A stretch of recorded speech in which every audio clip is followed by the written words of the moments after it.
Look at it, that shiny little rectangle in your wallet. Smooth edges, metallic numbers. The power to buy pizza at 2 a.m. or book a vacation you can't afford. It looks harmless, almost friendly. Some would even say sexy.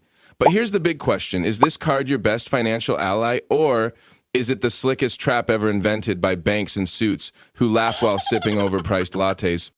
The answer? You're not getting it yet. Because if I told you up front, you'd click away faster than your last impulse Amazon purchase. Instead, let's unravel the perks, the pitfalls, and the brain hacks built into every swipe. By the end, you'll know if you should be swiping confidently or cutting these up with scissors. Hey, I'm Liam, your sarcastic guide through the jungle of modern money traps.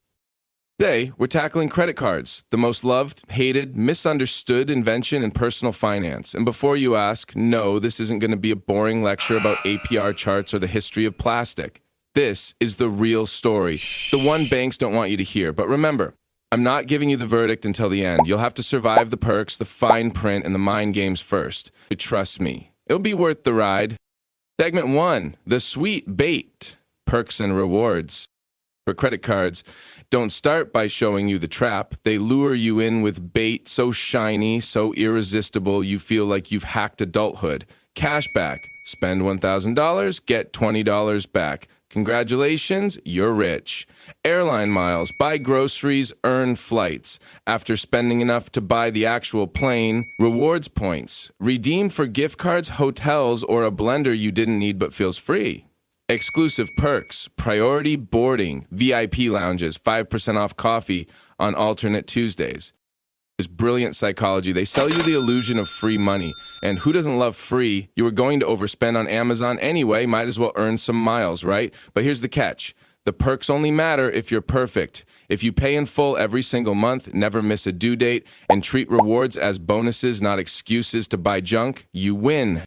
For everyone else, that free trip to Cancun is secretly costing you 5 years of debt payments and a headache that lasts longer than the sunburn. And yet we drool over the perks like they're a buffet. It's the bait on the hook, and oh boy do we bite.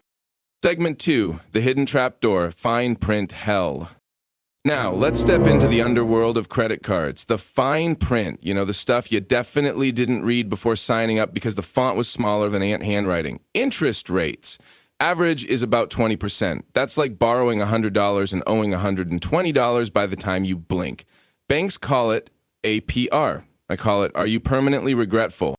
Minimum payments. Sounds nice, right? Just pay $25 and you're good. No, that's like putting a Band-Aid on a shark bite. You'll be paying off that $800 sofa until your grandkids inherit the bill. Fees. Annual fees, late fees, over-limit fees, because we felt like it fees. If banks could, they'd charge you for thinking about your credit card. The reality is simple. Banks don't make their money from the disciplined few who pay off balances every month. They make billions off the millions who don't. So while you're bragging about your free toaster from Points, the bank's accountant is adding a new zero to their quarterly profits, funded by your interest payments. And that, my friends, is the hidden trap door.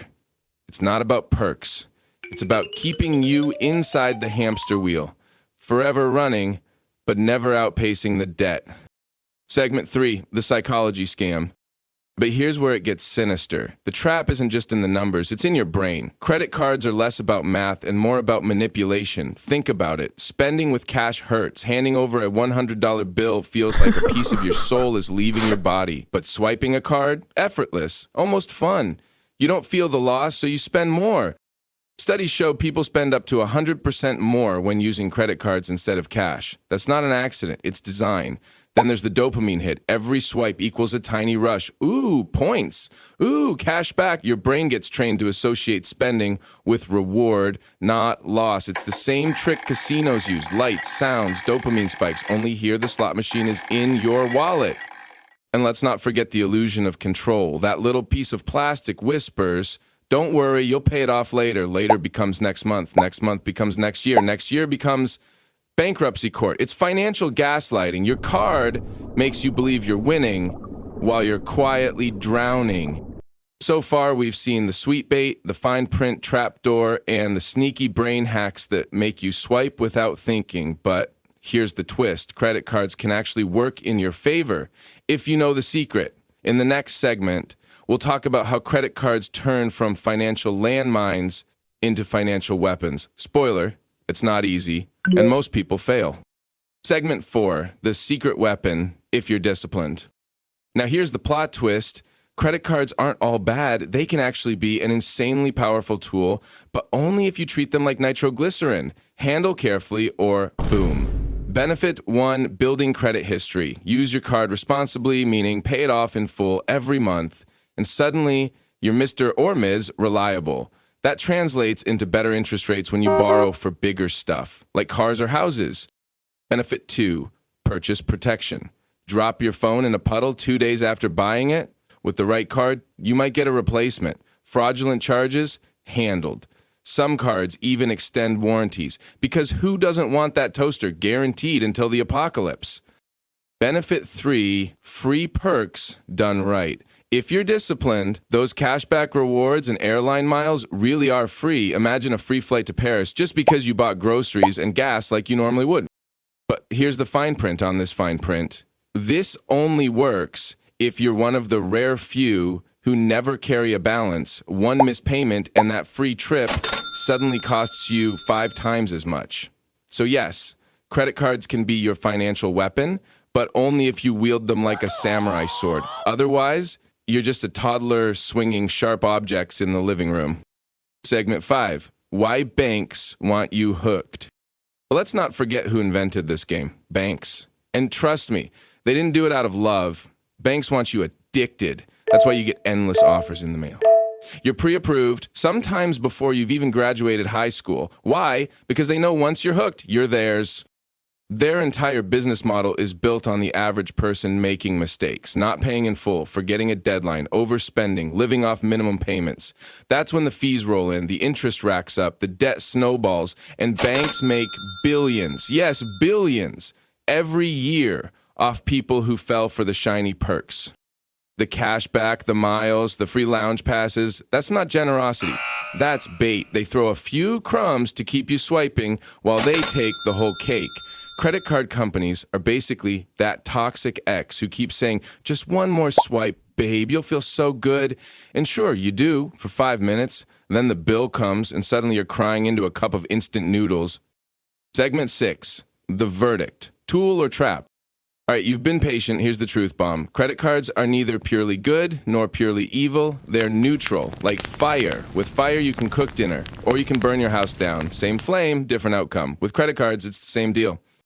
If you're disciplined, paying in full every month, avoiding lifestyle creep, and treating perks like a bonus instead of a license to splurge, you win. You build credit, you get perks, you stay debt-free. But if you're careless, using it to soothe boredom, making only minimum payments, or pretending debt is just future me's problem, then congrats, you've walked straight into the trap. So the real question isn't, are credit cards good or bad? The real question is, can you handle them without sabotaging yourself? Because credit cards don't trap you, you trap yourself. So are credit cards actually good or just a trap? The shocking answer, they're both. A tool in the hands of the disciplined. A financial bear trap in the hands of the reckless. Next time you pull out that piece of plastic, ask yourself, am I building wealth with this swipe or paying for a $300 toaster over the next 5 years? If this video made you laugh, cringe, or glance nervously at your wallet, smash that like button. Subscribe for more sarcastic truth bombs about money, wealth, and why your bank account keeps ghosting you. And in the comments, tell me what's the dumbest thing you've ever bought on a credit card, and did you regret it? Because remember, the best perk a credit card can ever give you is the freedom of not owing anyone a dime.